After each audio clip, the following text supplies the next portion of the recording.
Olá, seja bem-vindo. Estamos vivendo dias de calor muito intenso e beber água é fundamental para a nossa saúde. Muitas vezes a sensação de sede não desaparece. Será que isso tem a ver com o pH da água? Quem vai nos ajudar a entender isso é a nutricionista Lucy Evelyn Marrone.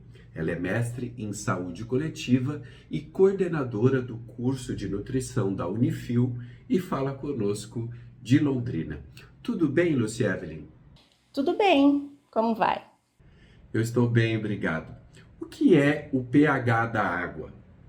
Bom, o pH, ele é uma medida, né, de alguma solução. O pH, ele tem uma escala para a gente medir, né, esse pH. Existe uma escala que vai de 0 a 14. Então, a metade, que é o 7, é o pH neutro. Quanto mais alto, mais próximo do 14, nós dizemos então que é um pH mais alcalino, e quanto mais baixo, é um pH mais ácido. Qual é o índice ideal para o consumo humano?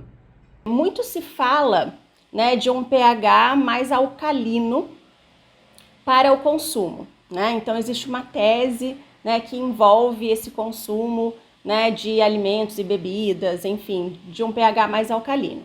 Mas o que a gente precisa pensar, né? O que nós precisamos analisar? Nós precisamos analisar que nós temos diversos compartimentos, né, no nosso corpo em que essa água, né, essa solução vai passar então pelos processos de digestão, absorção, metabolismo, né?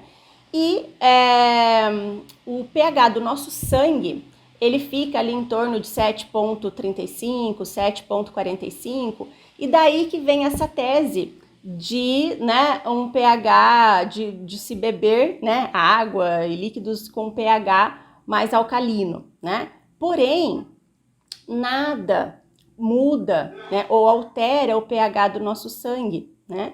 E para que esse líquido, para que essa água chegue, né, até os compartimentos necessários, ela precisa passar pelo estômago e pelos intestinos, né, para ser absorvida.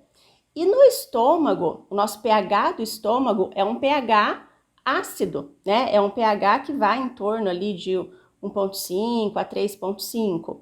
E o pH dos intestinos também é um pH razoavelmente ácido, que fica em torno de 6. Né? Então, se nós fôssemos considerar essa tese, né, de que o pH precisa ser mais alcalino, nós teríamos que eliminar da nossa alimentação, né, da nossa dieta, alimentos e bebidas que tenham um pH mais ácido, como, por exemplo, o suco de limão, o suco de laranja, né, que fica ali um pH 2,3, 3,6, né? Então, o que nós precisamos entender? Que para ser absorvida, a água precisa passar pelo estômago. E ao passar pelo estômago, existe um pH mais ácido, né, que vai acidificar, então, todo o meio. Né? Então, o nosso organismo, ele é competente para, bioquimicamente falando, para neutralizar e para deixar, então, o pH da forma e compensar da forma que é necessário para o nosso organismo. Quando a gente toma um chá ou um café sem açúcar, por exemplo, isso altera o pH da água que a gente utiliza? Isso não vai ter muita diferença, não, nesse pH final que vai ficar, então, essa bebida, tá? Mas é fato que uma bebida, né, por exemplo, né, os chás e cafés têm um pH um pouco mais ácido, né? É o pH, é esse índice do pH que faz a gente ter a sensação de sede saciada ou não quando a gente bebe água? Quando que nós sentimos sede? Quando o nosso corpo está precisando de repor, então, água, né? Então, a sede, ela vem através da nossa perda corporal, né? Nós perdemos água através da salivação, do suor, né? Da urina, enfim, nós temos uma perda diária de água, né? Então, a sensação de sede é para repor essa quantidade de água, né, esses líquidos corporais que nós precisamos repor. Se a gente bebe a quantidade de água adequada, né, para a nossa composição corporal e continua com a sensação de sede, isso tem a ver com o pH da água?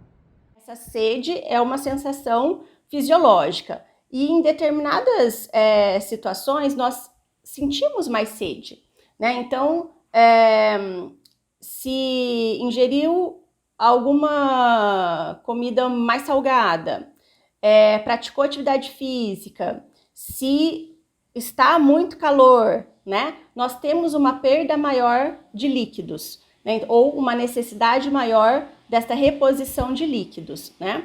E existem algumas situações também que há essa sede maior, né? Então, o uso de determinados medicamentos ou algumas patologias, né? Por exemplo, diabetes descompensado, que não está, né, com a glicemia adequada, o indivíduo acaba sentindo mais sede também.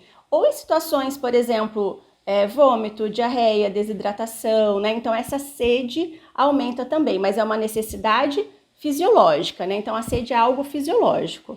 E quando a gente viaja para uma outra região bastante diferente da nossa, por exemplo, se a gente for para o Nordeste ou para um outro país, o pH da água também se altera? O pH da água de determinadas regiões, né, de diferentes regiões, pode ser diferente, sim, né? Porque em cada região nós temos ali um tipo diferente de rochas, né? Essa passagem da água, a nascente, né, e a passagem da água vai determinar de acordo com os diferentes tipos de rocha. Mas ele fica sempre mais para o neutro, né, para o 7, ou um pouquinho mais alcalino. Existe uma diferença, mas não tão significativa. Toda água mineral tem o pH adequado? Então, o pH da água mineral, né, vai também diferir de cada tipo, cada marca, né, e de cada região por conta das diferentes rochas, né?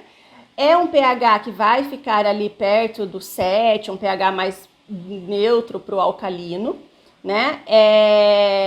E dizer se ele é adequado, a gente volta, né, novamente lá no início, quando nós dizemos então que nada pode alterar o pH do nosso organismo, do nosso sangue, né? Acho que o mais importante é dizer que existe a necessidade de tomar a água e a importância, né, e a vitalidade de ingerir a água, independente do pH dela.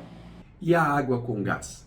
A água com gás, ela é um pouco mais ácida, né? Por conta do gás, acaba deixando então essa solução mais ácida. Mas é um ácido, um valor em torno de 6. Então é levemente ácido, né? E aí quando a gente compara então esse pH da água com gás com o pH do nosso estômago, veja bem, o nosso estômago tem um pH muito mais ácido que a água com gás, né? Então, é um pH mais ácido, mas também não existe prejuízos, né, ligados a essa água com gás, de um modo geral, para a saúde humana. Você citou algumas frutas cítricas, né, que têm um pouco mais de acidez. E quais são as frutas ou sucos que têm um pH que neutraliza ali com o do estômago, dando aquela sensação de que o estômago está um pouquinho mais calmo? Então a gente pode pensar aí numa fruta, nas frutas que são um pouquinho mais doces, né? Como mamão, por exemplo, né? Alguns tipos, algumas qualidades de manga, por exemplo, né? Ela tende a ter, então, um sabor mais doce, mais adocicado, né? Se a gente pensar aí também nos legumes, nas hortaliças, né? A abóbora, por exemplo, né? Tende a ser um pH um pouquinho mais alto. E dá aquela sensação, assim, de um pouco de alívio, né? Quais são os problemas de saúde que podem ser ocasionados por essa alteração no pH da água? De um modo geral, a gente não tem evidência científica que associe, né, o pH da água com problemas de saúde, né, de um modo geral, tá? O que pode acontecer, né?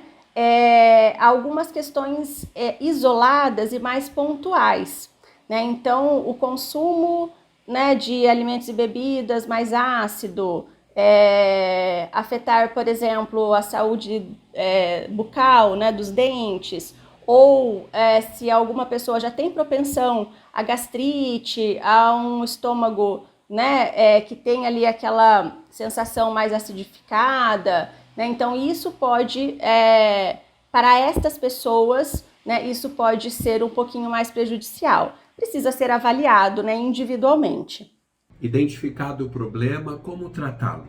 Importante considerar então o que de fato está ocasionando, né? Quais os sintomas que esse indivíduo está sentindo, né? E para isso procurar um profissional que possa avaliar então esses sinais e sintomas, né? Que a pessoa vem sentindo. E quais as dicas você dá para as pessoas ficarem mais atentas a esse pH da água no dia a dia?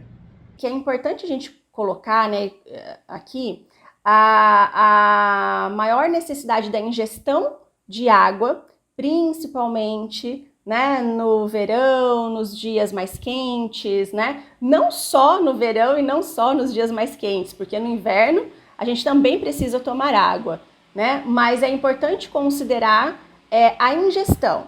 De um modo geral, independente do pH da água, a ingestão adequada de água. Então, olha só, o nosso corpo, né, o nosso organismo, um adulto jovem tem em torno de 70% de água, né? Esse valor ele vai diferir, esse percentual vai diferir de acordo com a idade. Quanto maior a idade, menor o percentual de água. Porém, não menos importante, né? É importante fazer essa reposição porque se não fizer essa reposição, o próprio organismo já tem menos água e aí levar à desidratação é um caminho mais rápido, né? Então é importante orientar a população, né? Porque a população tenha consciência de que em qualquer estação do ano nós precisamos ingerir água, né? Então quanto que a gente precisa ingerir de água? Mais ou menos ali na média que nós dizemos, né? 2 litros. Se a gente for colocar individualmente aí 30 ml por quilo de peso, então uma pessoa que pesa 60 quilos, mais ou menos 1,8 litro de água, independente do pH, é importante o consumo de água. Lucievely, muito obrigado pela entrevista. Por nada, fico à disposição, né, em trazer aí essas informações para vocês. Obrigado pela atenção. Tchau.